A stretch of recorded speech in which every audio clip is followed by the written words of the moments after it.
PCC అధ్యక్షుడిగా మాట్లాడిన తర్వాత కాంగ్రెస్ పార్టీ తెలంగాణలో పవన్ కళ్యాణ్ ని వ్యతిరేకిస్తుంది. కొంతమంది నాయకులు చెప్తున్నారు మీ ఆస్తిపాస్తుల నుండి అమ్మేసుకుని ఆంధ్రాకి వెళ్ళిపోయి ఇక్కడ ఉండొద్దని చెప్పిన పిసిసి చీఫ్ ని నేను సూటిగా జనసేన నుంచి గట్టిగా అడుగుతున్నాను సార్. మీరు నిజంగా బీసీ బిడ్డ అయితే, ఒరిజినల్ బీసీ బిడ్డ అయితే ముందు వెళ్ళి ఆ యాదవ్ బిడ్డకు క్షమాపణ చెప్పి వచ్చి మా అధినేత పవన్ కళ్యాణ్ గురించి మాట్లాడమని అడుగుతున్నాను సార్.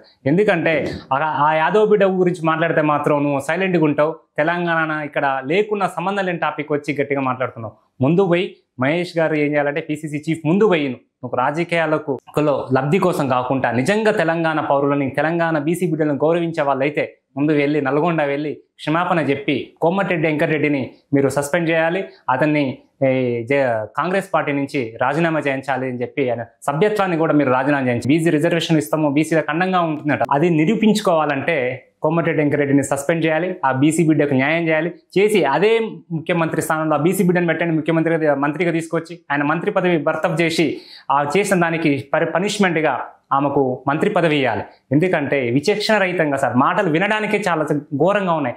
ఈ వివాదం ముదురుతుంది, తెలంగాణ ప్రజల మనోభావాలు కూడా గాయపడేటువంటి అవకాశం ఉంటుంది ఇందులో. కాబట్టి ఎందుకు పవన్ కళ్యాణ్ స్పందించారు సార్? ఇక్కడ ఎవరి మనోభావాలు దెబ్బతినవు సార్. నేను కూడా తెలంగాణ బిడ్డనే. తెలంగాణ మనోభావాలు దెబ్బతింటే నాయి కూడా దెబ్బతిన్నట్టే. ఆయన నిజంగా మాట్లాడి ఉంటే ఖచ్చితంగా స్పందించేవారు. కానీ అది అర్థం లేని వాటికి సార్ అతని యొక్క చరిష్మా వాడుకొని ఫేమస్ అవ్వాలి, ఇప్పుడున్న బీసీ నిదానాన్ని పక్కకు డైవర్ట్ చేయాలి.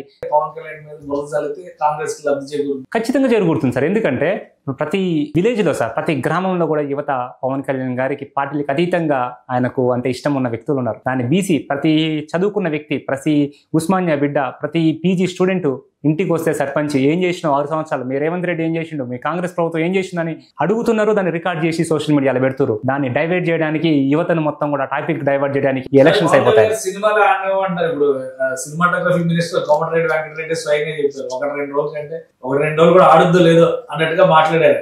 రేపు భగత్ సింగ్ సినిమా రావాల్సింది. తెలంగాణ అంటే ఆయన జాగీరి కాదు సార్, ఆయనది ఒక్కటి కాదు. తెలంగాణ ఒక 1600 మంది బలిదానంతో వచ్చిన తెలంగాణ ఆయన ఒక్కటి కాదు. దొంగ కథలు పడింది వాళ్ళు సార్. ఉద్యమంలో నీరు దాగార్చింది కోమటిరెడ్డి బ్రదర్స్.